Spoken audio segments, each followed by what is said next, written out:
right, we'll get started here tonight. This is the Plimpton School Committee meeting, Monday, September 26, 2016.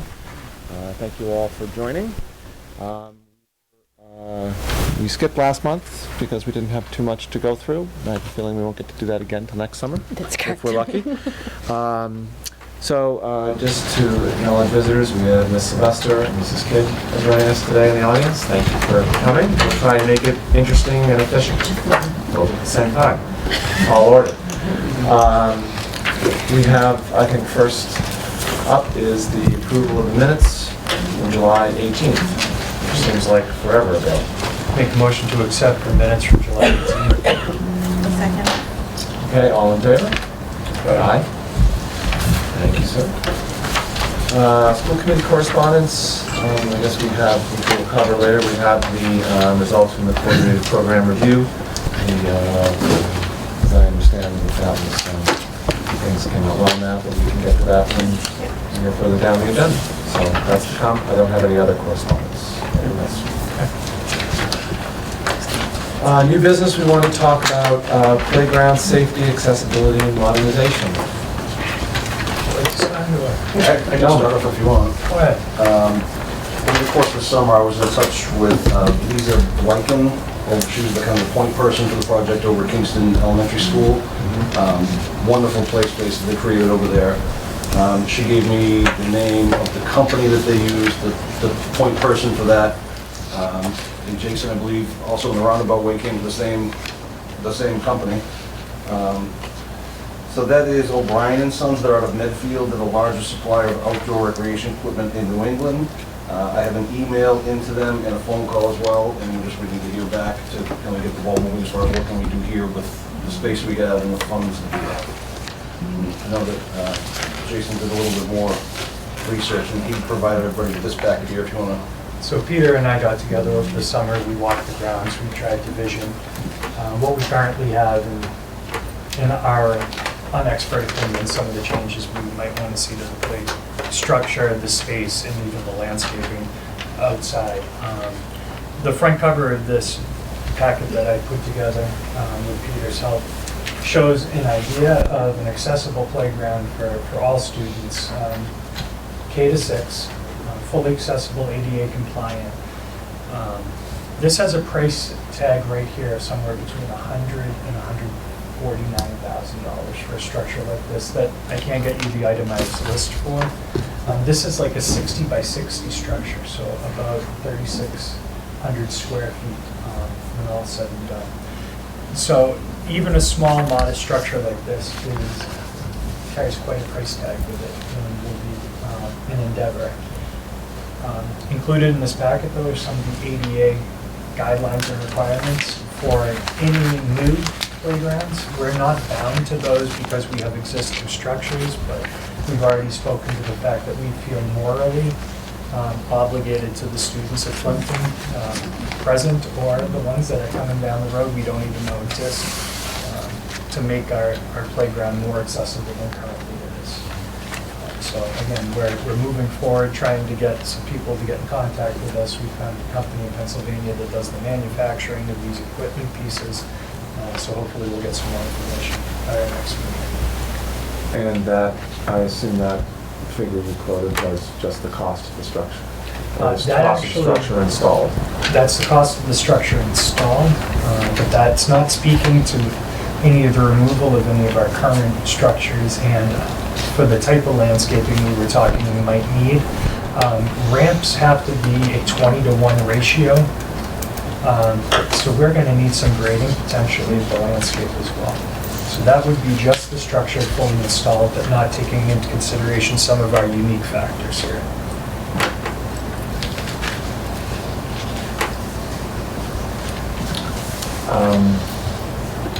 Okay, we're sitting here at the end of September.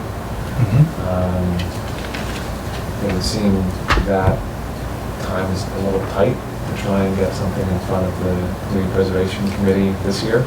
I wouldn't want to force this on community preservation at this point, considering that we have some funds, as Superintendent Blackwood pointed out to us, that we can use from our school choice revenue.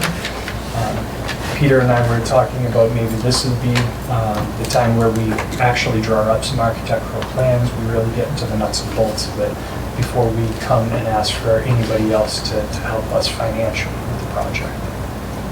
But it really does look like we're gonna need that time leading up to maybe going before the next October with more definitive numbers and things they can look at instead of ideas we can just speak about. Yeah, I think it seems too early. You know, you do much better in front of community preservation when things are really thought out. We also probably will need some time to think about, you know, how we're looking to fund it. You know, are we looking for a big check for everything?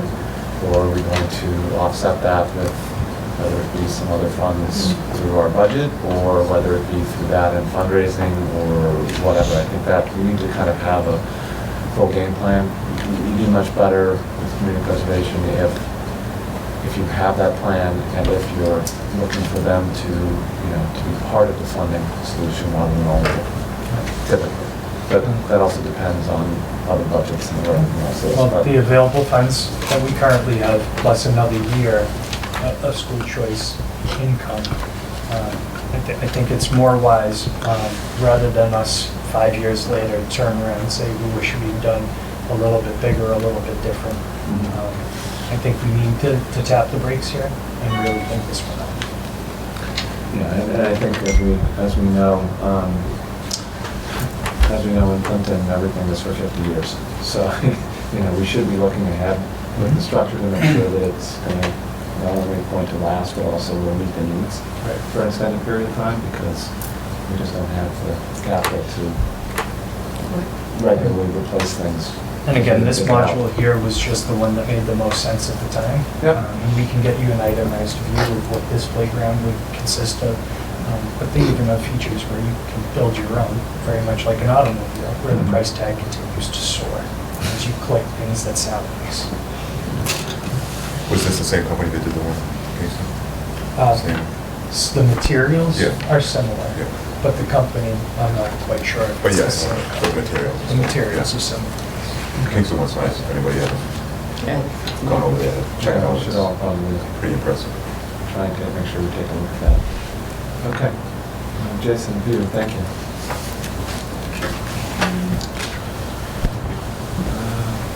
So water treatment, we're going to leave with that. I can probably field that one. Those of you that may or may not know, our plan from Green Seal was approved by the DEP.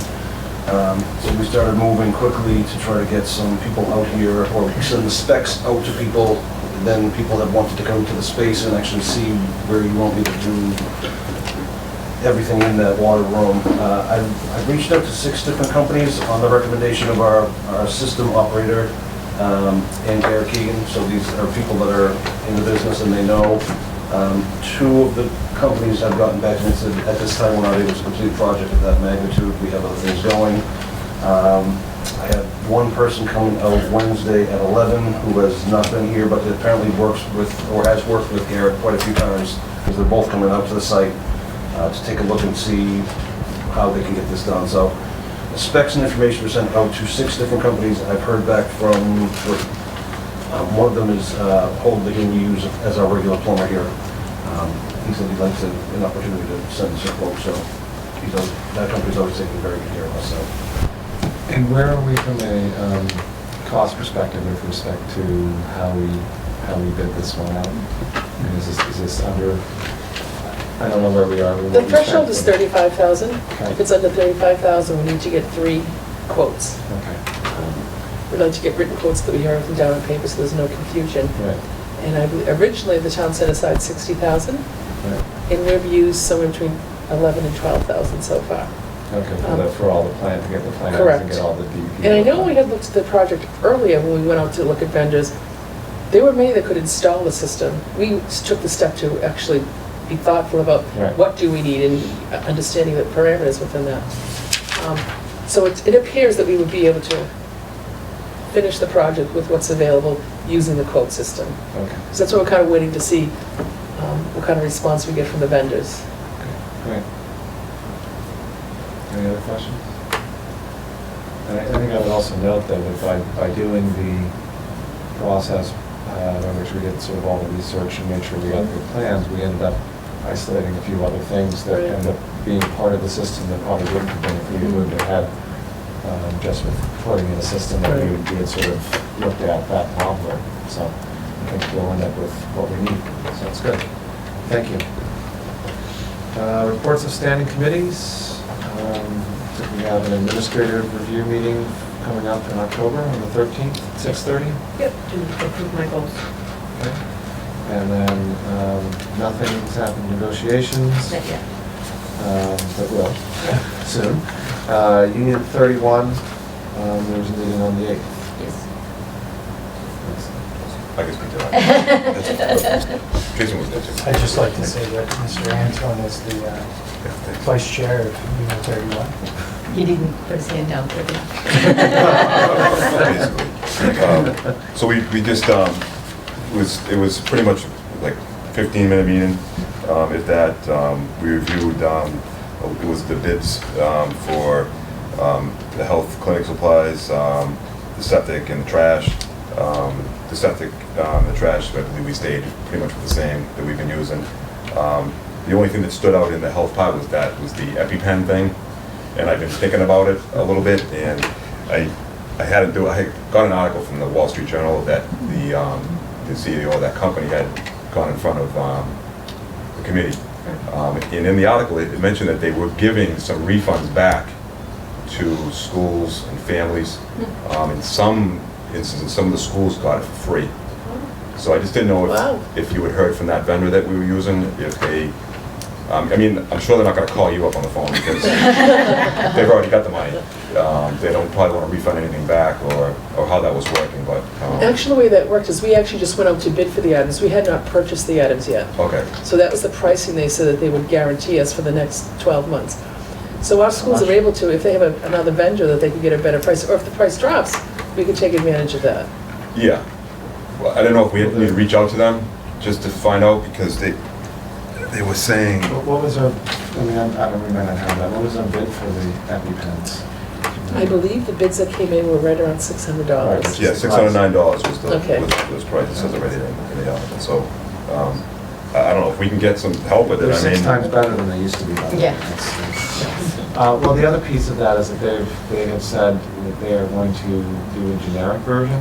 Which Yeah, is for the against the same cost. stuff, which I didn't really, it kind of doesn't make any sense to me, but then again, I'm not in the pharmaceutical industry, for like half that price. So I don't know for what we're buying or how we're buying it, but, you know, if we don't need to buy it at the beginning of the year, buying it later in the year may afford us an ability to purchase them, purchase the generic instead. yeah, and that could be, I mean, the way I've read it, it seems like that's gonna be that's a long window away, you know what I mean, because they're not approving it, the FDA's not approving it because there's been problems with that one. So this company, Mylan, is the only one that has it, so that, Well, Mylan is gonna make a generic. Well, That's what she claimed, was- that they were, yeah, I don't that was think her so. way to try and not get eaten alive by the there's other companies out there, committee. and they haven't approved it, so it's kinda like, there's a lot of other stuff going on behind the scenes Right. of that whole thing politically. Oh, yeah. That, her father sits somewhere in the Senate, Right. so, Oops. And her mother was the one that helped make sure that all the schools had the Bible. Oh, very thoughtful of you. It's, it's a little, so it's a circle for that company. Yeah. So until Yeah. somebody else has it and they approve it, then, there you go, Wall Street Journal, right to Bill Clinton. Okay. Back. PAC has its first meeting of the year, Wednesday night at 7 o'clock in Pembroke. For full disclosure, over the summer, I became the Silver Lake rep to PAC as well as the Plimpton rep to PAC. So if any of you feel like you want another subcommittee to be on, which is actually another school committee in and of itself, I'd be more than happy to step down. I had never missed a meeting in the 2 years I've been there. I had no problem representing both towns, but if anybody wanted that opportunity, I'd be more than open to that. do not have to jump right. Duly noted.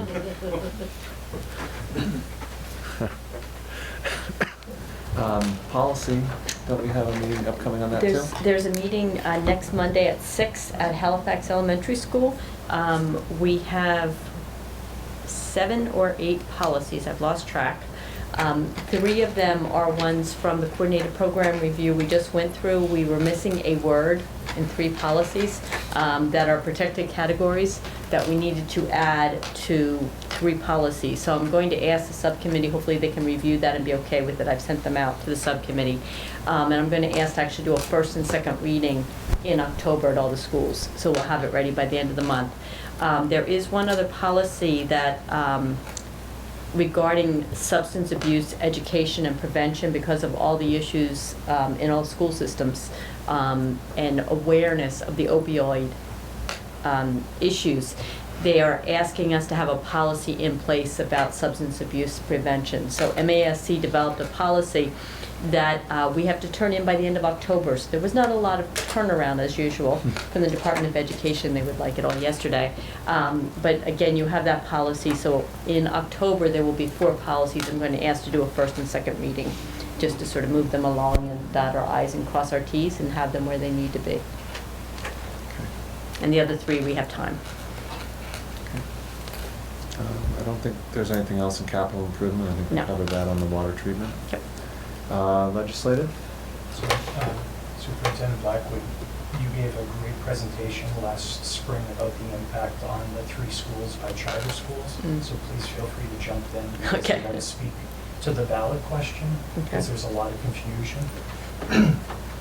One of the sayings right now from the charter school proponents is that voting to increase the amount of charter schools will not take funding away from public education. That's because charter schools in Massachusetts are public schools. The money is taken away from the neighborhood schools, from your town local schools, and they're diverted over to the charter schools. So it's not a lie when they say that, but it is misleading. Plimpton loses money every single year when students leave and go to charter schools. We get reimbursed at an 80% rate for 5 years. Governor Baker, in his most recent budget, actually tried to get that reduced to 80% for 3 years, and then we wouldn't get a single cent for any of those students who left our district. It does impact the entire function of our organization. It lessens the pool that we get to draw from. And charter schools still do not represent the student body of Massachusetts accurately and fairly. The NAACP took out a class action lawsuit against charter schools in Massachusetts for unequal representation of minority students. And there's no question that special ed students are far, far underrepresented in that population as well. They take the money from our schools to teach children who are not as needy, and they do not do what their charter was invented to do, and that was give back the research to the public schools so we could all move forward. There is no reason why we should increase the amount of charter schools in Massachusetts. And I think, on that topic, I think maybe it would be good to have an agenda item for our next Absolutely. meeting. I think it would be good for folks to understand how they're funded, because I'm not sure I fully get it. And perhaps many of us on the board don't get it, and I'm sure there's a lot of people out there who don't get it. And I've started, because of the ballot question, I've started to get a lot more questions about that from folks in town. And the other thing that I think is something we should talk about next time as well is the thought that we should maybe at a minimum add a footnote to the budget for next year, either referencing what we paid in the last year in charter school funds, because out-of-district sped is on there, in-district sped is on there, VOC is on there. Where's charter? It's not there because it's not our budget item. It comes off the top, as I believe. So I think we want to look at that just for greater transparency. I mean, people are allowed to make the choices. That's there, and it's their choice, not ours. Right. But I don't think anyone understands what it means or what the cost is, or the potential cost, particularly if we do have students, I'm sure even some for Dennett and elementary, but certainly much more so for the junior high and the high school.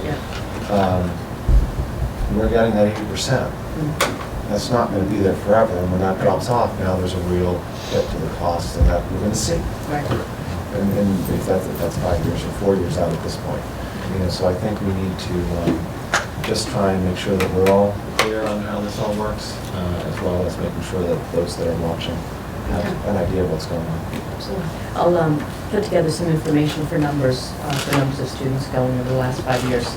It's based on October 1 enrollment, so by then hopefully we'll have the data for this year.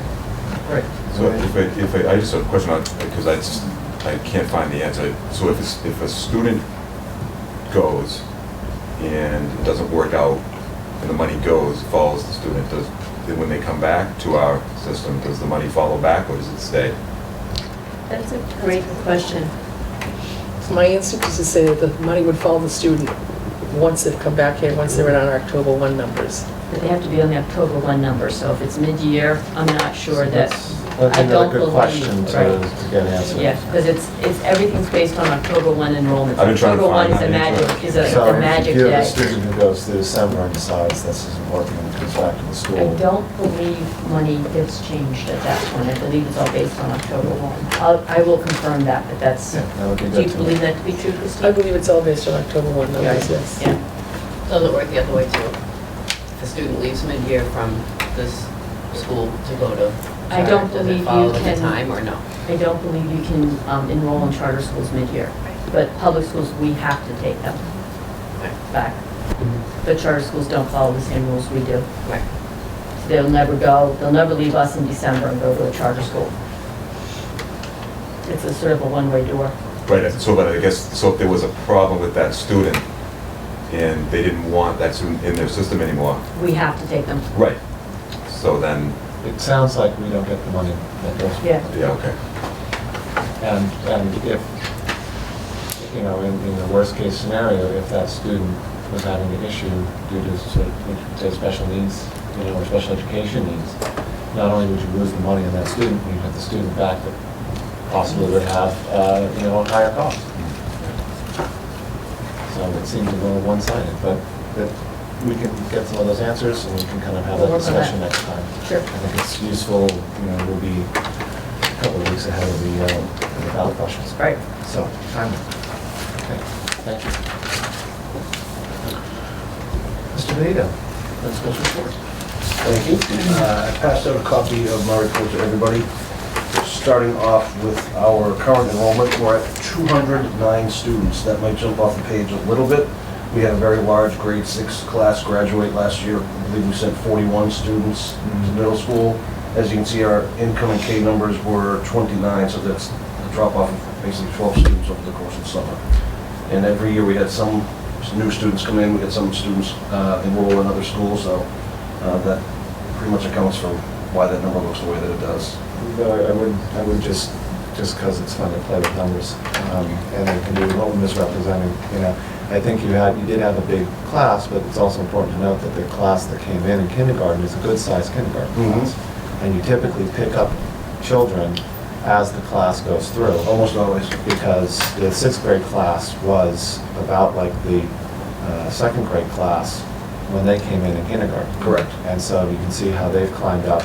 So you're going to have probably a little bit lower enrollment here for a year or two until some of these grades, the bigger grades come in, which is really kindergarten and 1st grade. And then those numbers are probably going to go to the other side. So, just from what we've seen. Absolutely. Important dates coming up. We have October 3rd, we have our first Citizen of the Month Assembly, followed by the Citizen of the Month Pizza Luncheon on October 5th. Our grade 6 students are taking a field trip to 5 Wits in Foxborough. It seems to be kind of an annual kickoff of the year type of a field trip, and students really enjoy it. They do a lot of team building activities there. October 7th, we have an early release, 12 o'clock noon dismissal. I'll send a note to parents to remind them. No lunch will be served that day.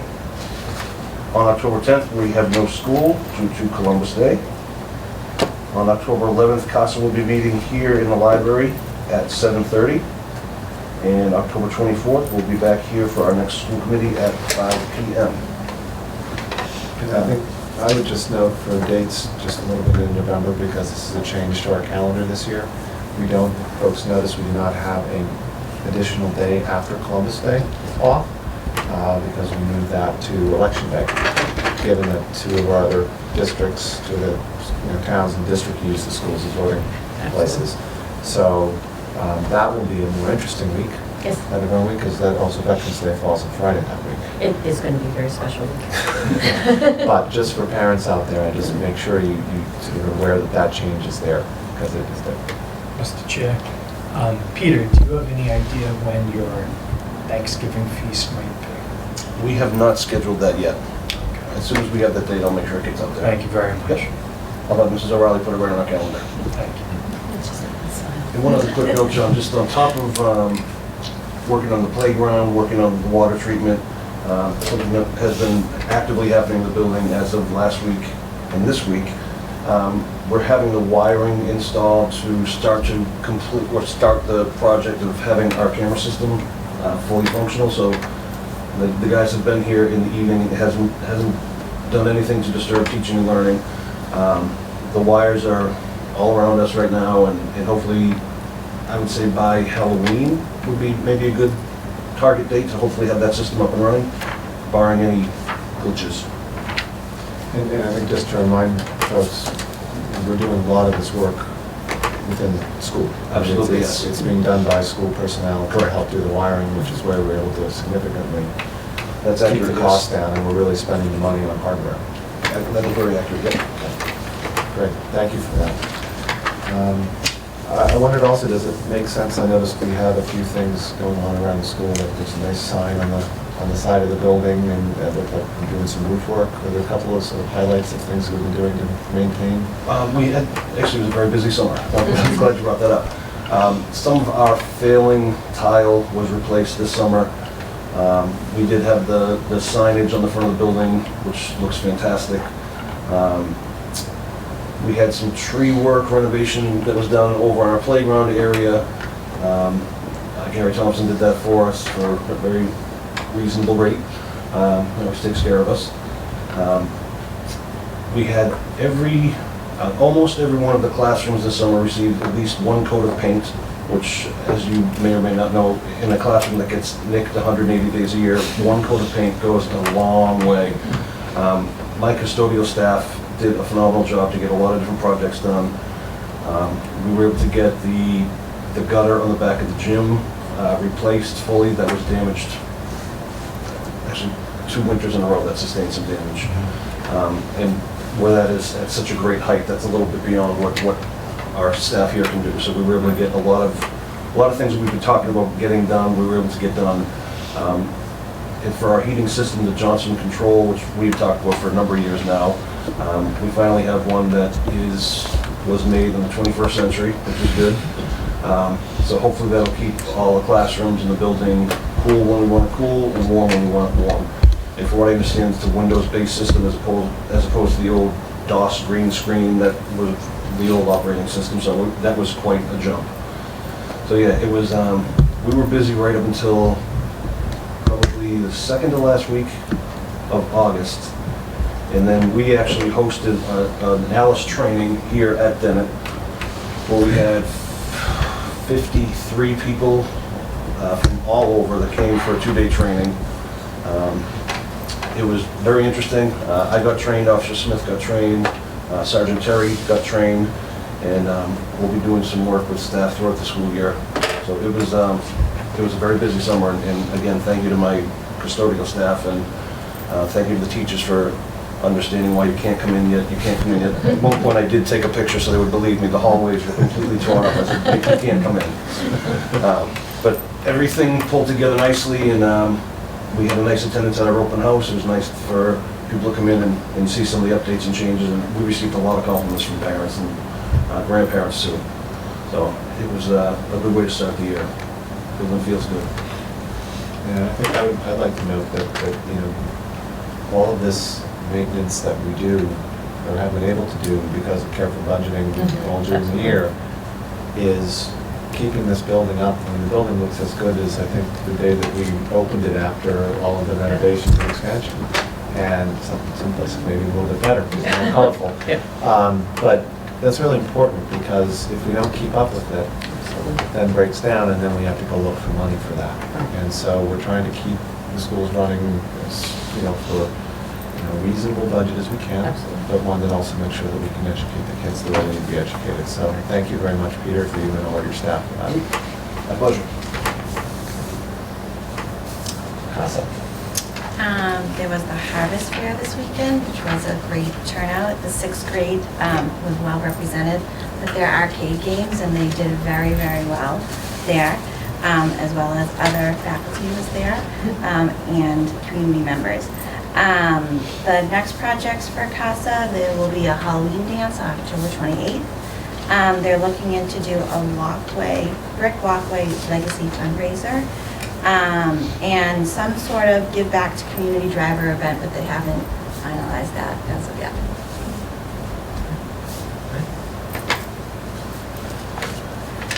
Christine? Thank you. The disappointing news is in your package tonight, you will not find a financial. But the good news is, in your package, you will find a sample of what our new warrants look like. It's the very back of your package, and it says sample on the top of the page. I just wanted to point out some of the differences, and maybe some of the similarities. Most of the information is pretty similar, what you're reading on our new report versus what was on the reports that we had in the old system.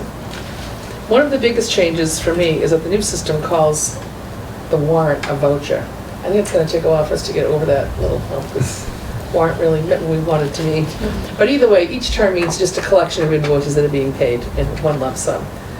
As you look across the top of the form, first it mentions the entity, so Plimpton School Department is where it starts. The next line, we get into the voucher number. One of my favorite things about the old accounting system was that it was an alphanumeric field, so that field is more descriptive to me. The new system is only a numeric field, so we have just the voucher number. The voucher date tends to be the date of meeting, it's usually the same thing. And then over on the right-hand side, you'll see a set of 3 signatures. What that is the first set of signatures is from our accounts payable person preparing the warrant. The second set is our school account reviewing. The third set is me reviewing it. I'm reviewing it mostly for what kind of invoices are we paying. So each one of us is looking at it with a slightly different lens as we're looking through this package.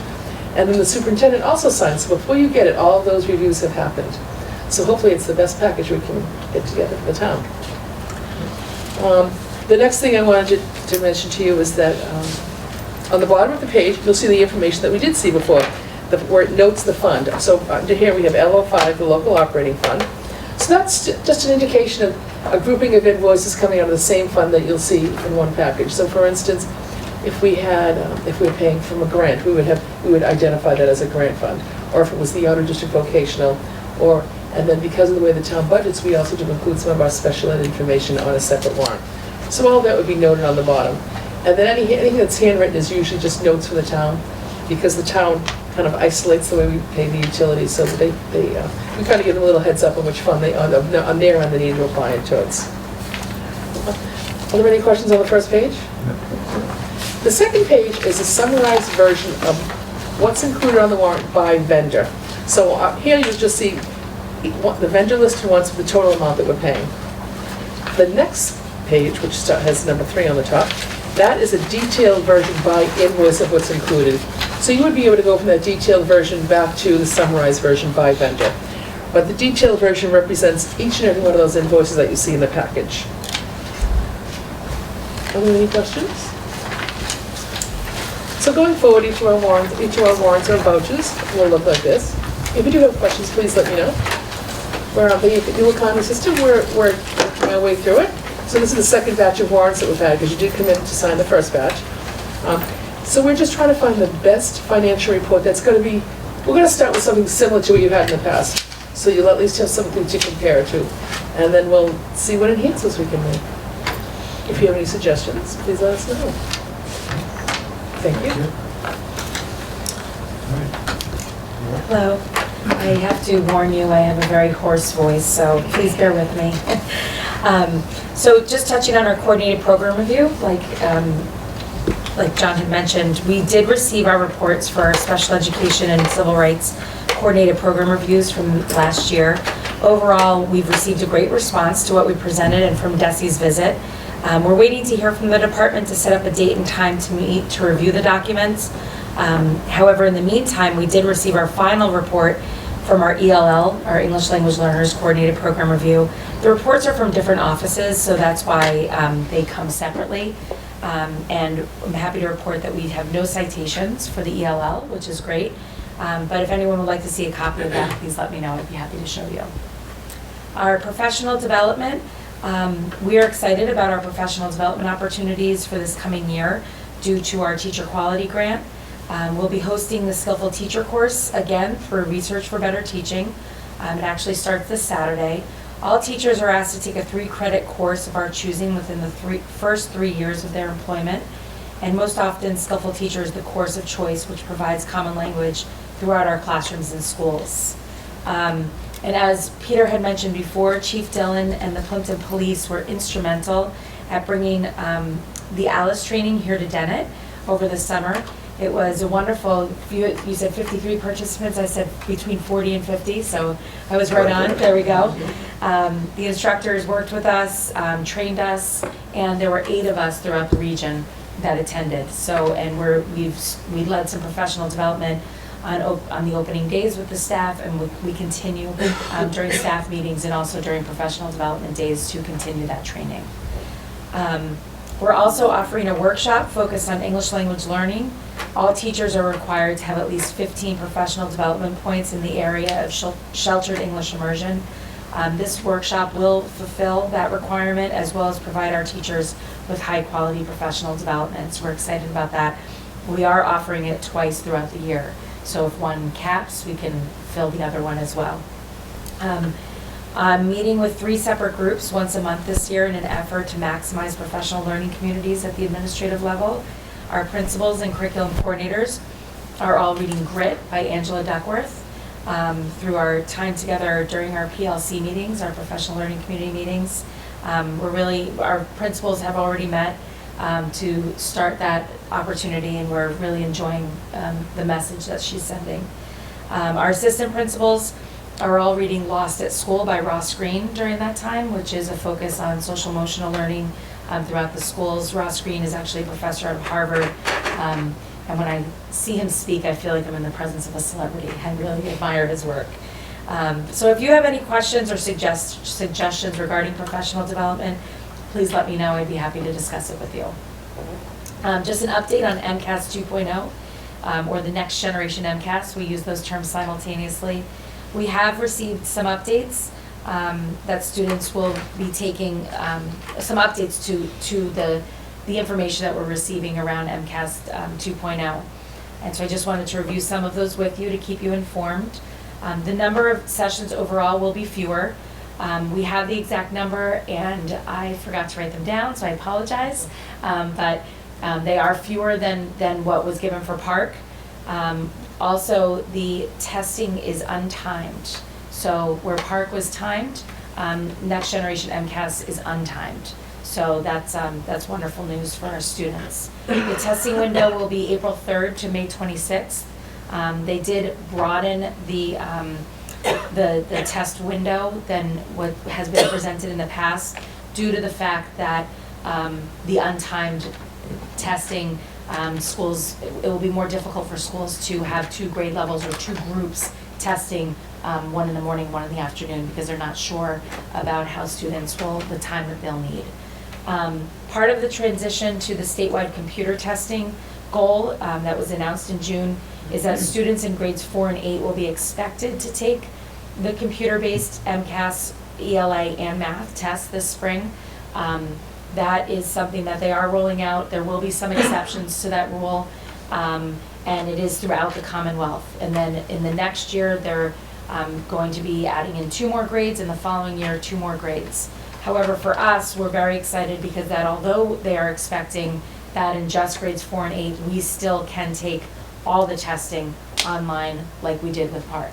So we will be doing that as well for this coming year. So the implementation of it, I feel very fortunate that we did pilot Park last year because all the kinks, the access points, the test nav, all of that will look very, very similar, if not the same. So the teachers that have already given the park assessment, that type of infrastructure will be very similar. So we're very happy about that. And the embargo of park and MCAS results was lifted today at 4:30. So that means that the data is now public. Because of the timing of this meeting, I don't have the results to share out with you. I will tell you though that because we were held harmless, the Dennett Elementary School does still remain as a level 1 school.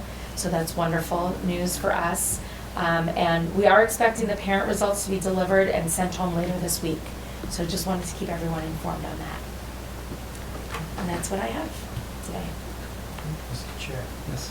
Chris, if you have any updates now or in the future of how the pilot program of the responsive classroom is going over in Halifax, we'd love to hear about that. Okay, that's great, yes.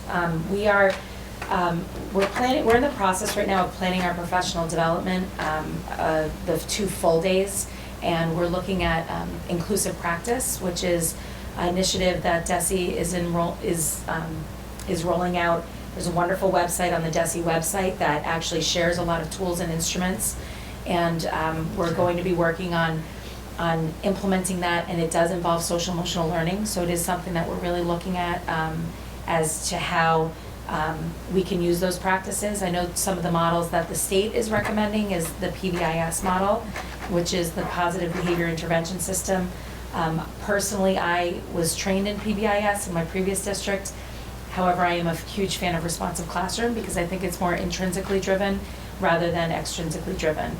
And so I am also anxious to see how the pilot program in Halifax is going. And I also did learn actually from you that they have now put out a middle school version as well, which I think would be interesting to take a look at. If you want to talk about it. Yeah, great, thank you.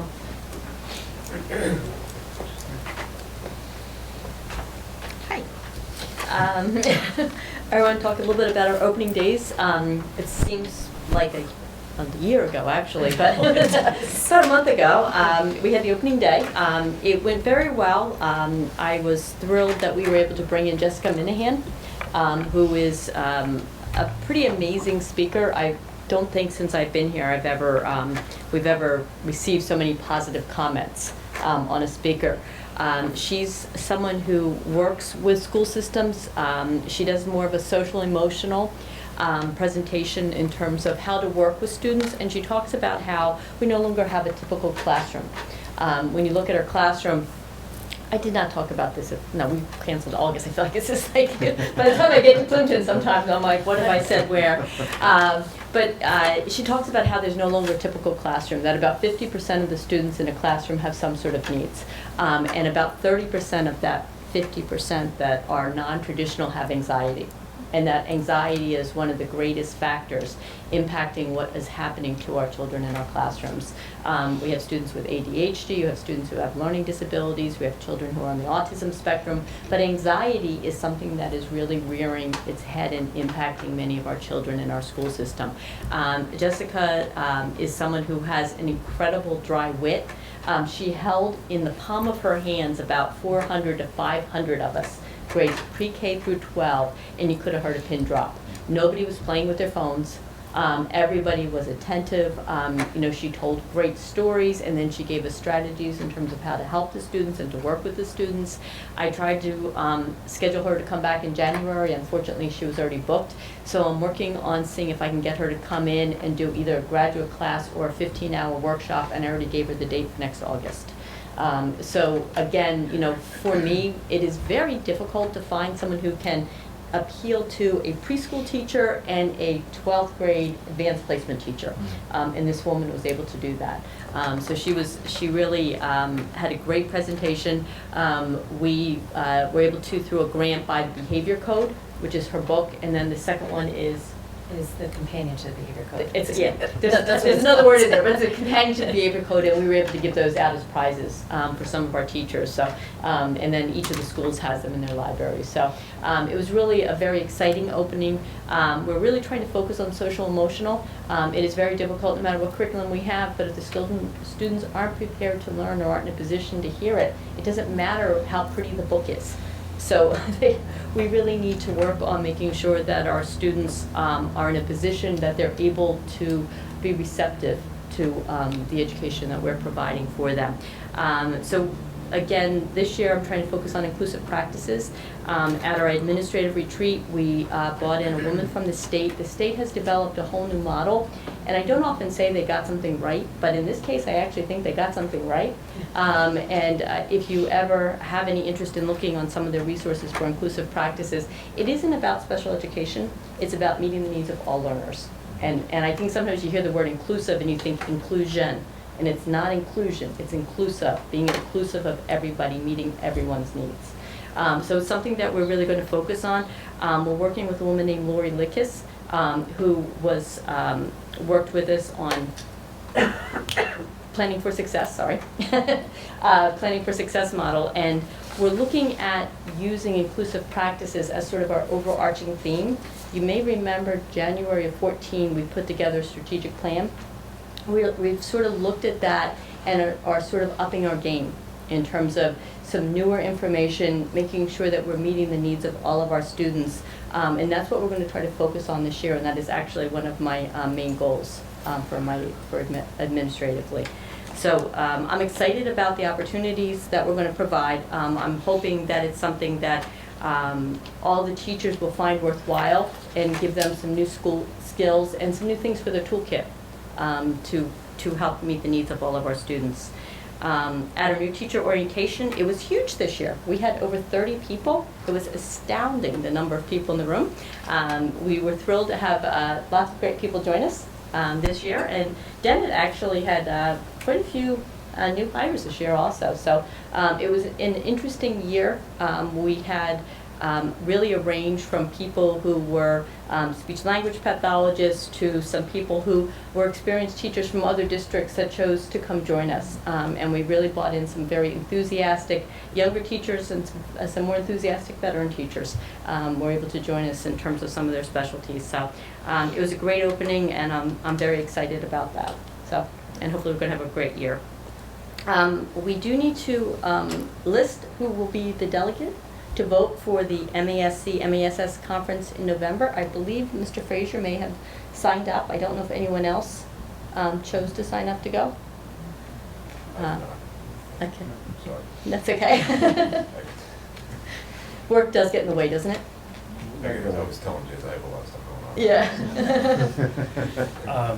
So I got to look behind the curtain this summer. I was actually on the legislative committee for MASC and developing the resolutions which become the platform that MASC brings forth to the state legislature on behalf of public schools and public education.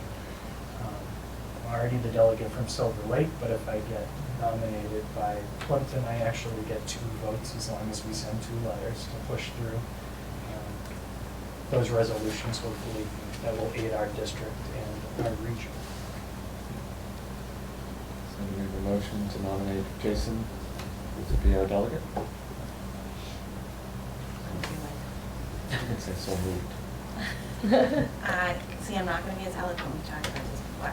I make a motion to make Jason Frazier the delegate to the MASC for the 2016-2017 year, yes? Can we have a second? Sir? Okay, all in favor? Aye. Excellent. Excellent. And then the only other thing I wanted to mention is I'm not sure if everyone on the committee has had an opportunity to go through the training for charting the course as a school committee member. If you haven't, it is something that you should be looking on the website. Technically, people are supposed to have that done their first year, and attending the conference, I believe, can count for the training. But if you haven't had an opportunity to do it, it's actually a very worthwhile training. It's a good training. Glenn Kuchar does a fantastic job. He's got a great sense of humor, and they do a fine job with it. So if you haven't had a chance to do it, the district will pick up the cost of it. It's very nominal, and hopefully there'll be one nearby. I'm not sure of any current dates or trainings, Just watch but for them because they tend to they do them, sort of around the state. they bounce around. And usually if there isn't something, or if the one in the fall is already passed, it will come back in the spring. Right, And so you can get something usually within reasonable throwing distance. right. Or The you other can go to thing. Haverhill like I did. Yeah. Or West Springfield or Yeah. something. Right. Right. And it's usually on a Saturday, I think, is, Saturday, yeah, morning, and usually it's, I like a think half a day. they say like 9 to 3, and it's usually done by 1. Yeah. They'll feed you lunch in between. Yeah, So, it's, yeah, it's not so bad. Did a nice job. Yeah, thank you. That's all I had, thank you. Joy, I just want to mention, I did hear about your speech Oh, thank to the you. staff. Thank you. It was, from what was told to me, it was very inspiring. And, Thank you. So, it was well received from what I had heard, so. Thank you. Which I thought was awesome. Yeah, one of the things I tried to focus on for my opening was talking with the teachers about being brave and being kind. As sort of a focus on social emotional, and I shared some personal stories which I needed to be brave to do. So it was it went well. Thank you. Excellent. All right, thank you. So I'll just run through the dates to remember again from our perspective. A lot of them the same, but we did have an extra. I think there's another early release. So we have October 7th. There's an early release. October 10th, of course, is Columbus Day, no school. Early release as well on the 20th of October, parent conferences. Yes. Yes. And then our next school committee meeting will be on the 24th of October at 5 o'clock. Anything else from anybody? No? Okay. Well, thank you for joining us, and have a good evening.